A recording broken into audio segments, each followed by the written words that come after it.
Hey guys, 20% off the entire merch shop. Link is down below. Use code MAY4. We would be honored if you would join us. Hey everyone, how are you all doing? So, one of the new shows that has been hyped over the last many months now, directed by Jon Favreau, with the first episode being directed by Dave Filoni, is The Mandalorian. I attended all the panels at Celebration, and The Mandalorian was definitely the first one that stood out the most. I mean, of course, after having Palpatine himself pop up on stage during the Episode 9 trailer. The Mandalorian looks absolutely insane. I wanted to film my reaction of the trailer, but they actually didn't allow that because the trailer shown wasn't really a trailer. Here's what the crowd reaction was like after. That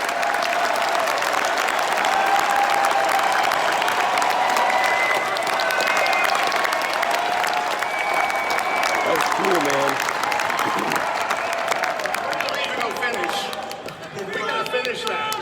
I love it, and I'll definitely be subscribing to Disney Plus just for this. Also with all the other stuff that they're going to be bringing, and of course, to cover everything on the channel for you guys who are interested. Now, the Mandalorian panel showed some sneak peek pictures, but it also showed something that no one else other than the people in that room got to see.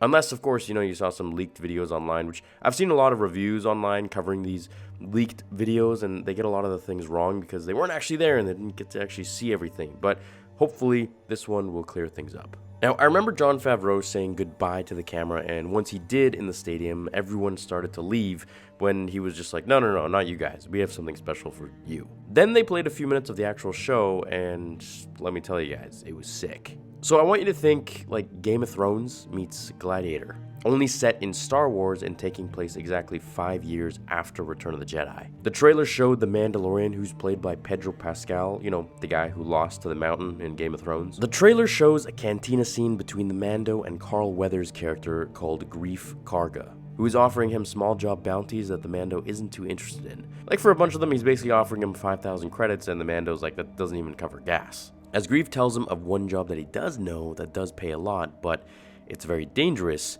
we get to the next scene, which is actually really hilarious, but also dark at the same time. It's a shot of the market, and we see Salacious Crumb, the really annoying evil creature at Jabba's feet, or, his Jabba's tail in his palace in Return of the Jedi. He's actually being barbecued on a rotisserie, while a Kowakian monkey lizard, the same species, looks on in terror in a cage. It was really dark, but everyone laughed. We see the Mando walking through the market, and we get this cool music that is very reminiscent to that of the old Gladiator days, or like Game of Thrones. He then gets to a door, scans his ID, and we get a TT-8L gatekeeper droid, just like we saw in Jabba's palace.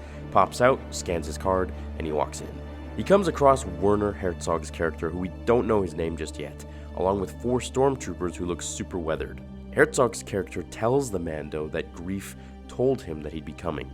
As another door in the room opens, a scientist walks in and startles the Mando, who immediately draws his rifle and blaster. As the stormtroopers tell him that he's outnumbered 4-1, the Mando says, "I like those odds." Everyone cheered because, that was a sick line. They settle their emotions and lower their blasters, and they get to business. The Mando sits, and he's offered Beskar as a down payment. Now, Beskar is essentially more valuable than diamonds.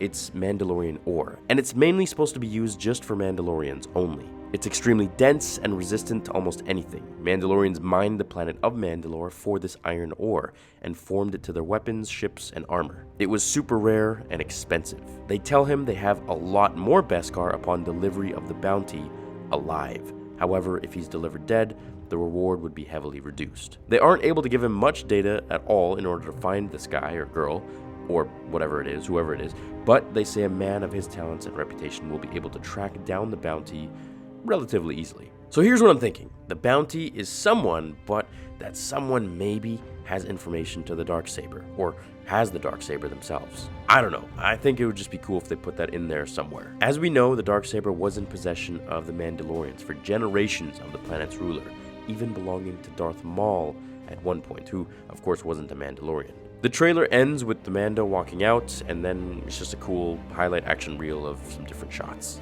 We see some sick fighting scenes like Gina Carano's character beating the crap out of a stormtrooper by breaking his helmet and knocking his teeth out. Then we see some other shots, including IG-88 spinning and shooting everyone, which was actually pretty terrifying to see, and everyone went absolutely insane.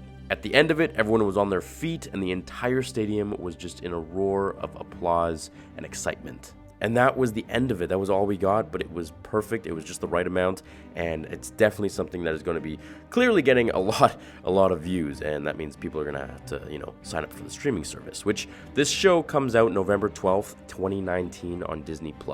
So you can expect me to cover a lot of the content as I'm going to be watching the show very, very carefully. Let me know what you guys think about this. I'm extremely excited for it, and thanks for watching this video. Leave a like if you enjoyed it, and I'll see you in the next one. Until then, remember, the Force will be with you, always.